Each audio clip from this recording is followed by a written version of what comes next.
Hi, I'm Carol Neven, and I'm here with Phoenix from Raventree. When did you first start playing any kind of instrument, bass? I picked up guitar, I think, for the first time when I was around 9. I took lessons for maybe like 2 or 3 weeks, and I just didn't have the dedication for it. So then I picked it up again when I was 15, and Wow. I've been playing since then.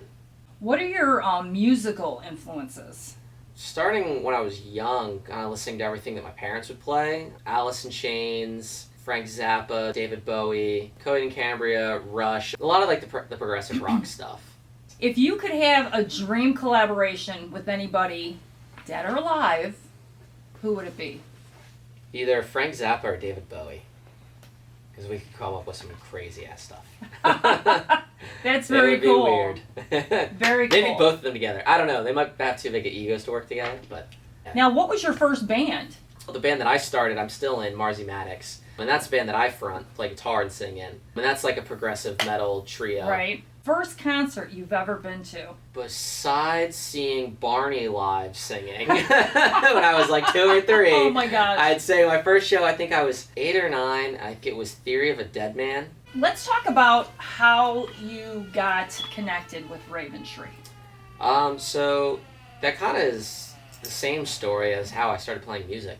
I was in my first band, and I had started playing shows around Baltimore, D.C., Frederick, and one of these shows, my band was playing with Raventree. And I was probably 16 or 17, and I met Mike, and we happened to cross paths a couple times, and eventually he was like, hey, I really like your group, and we seem to get along together, and we put on good shows. Let's do a couple more shows together. We did some traveling together. We got to be pretty close. He would call me occasionally, be like, hey man, I'm working on this. Can I get your advice? Can I get some opinions? And vice versa. Right. And then one day he called me and was like, hey, I need a bass player for my record. I had one and he fell through.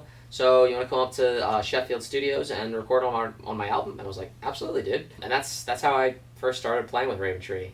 What do you feel your dynamic brings to Raventree? In the very beginning, when I first met Mike, it was definitely just being a consistent, presence in the band. Okay. Just because at that point in time, the original bassist had left, and he also then was trying to find drummers. So the drummer that we had on that first record that I played on was actually just a hired gun, a good friend of ours, but was not fully ever in the band. He's partaken on some things here and there with us when we needed him. But so my original role, besides as bassist, was just being like a solid presence that was consistent, so that it wasn't Right. just, as Mike likes to say, Mike and his revolving door of cast members, I think. So that was kind of originally what it was. And then as I've gotten older and I've become closer with Mike as a friend outside of the band, I can definitely call Mike out sometimes on stuff that he needs to, be like, hey man, you're fretting too much about this. We need to just focus right here. And kind of help him. He's got all these ideas and he'll see all these things. And so I can kind of be on the sideline and see everything that he's, looking at and go, all right, hold on. We need to kind of consolidate and just focus right here right now. Right.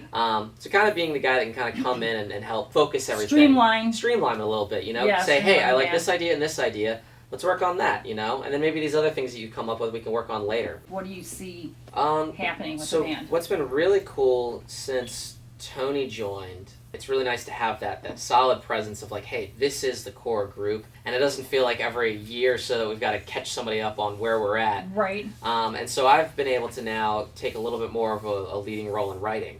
I'm coming up with some really cool stuff that really fits with Raventree, but is also kind of pushing the boundaries of what our sound is, taking more of a stronger role in the writing, rather than just editing what we work on. They're like, hey, awesome. here's a brand new idea. It's always great to elevate yourself. Mm-hmm. Yeah, and I think it'll be really cool, especially now that we've got a drummer and a friend like Tony who really helps solidify the whole group and the whole feeling. What would you do if you weren't a musician? Yeah, I don't know. I never really considered that. I don't know, because I also... That's a hard question for a lot of people. I mean, because I'm also an audio engineer. Like, I recorded and engineered and mixed our last single, and I do that for other bands, too. That's kind of like my day job. So I would say maybe that, but I got into that as being a musician, so I feel like that's so you kind of fell into that a little bit. Yeah, so I feel like that'd be kind of a cheap answer to just be like, oh, well, I wouldn't be a musician, but I'd be an audio engineer. I feel like that doesn't count. Oh, it makes sense. I don't know. Maybe on a sailboat somewhere. Yeah, somewhere. I like the water. I grew up around boats. Oh, so very maybe cool. That's awesome. Have just bought a small boat and would be a lone fisherman out there very in the cool. wilderness. Well, thanks for sitting down with me. I'm Carol Neven, and see you next time.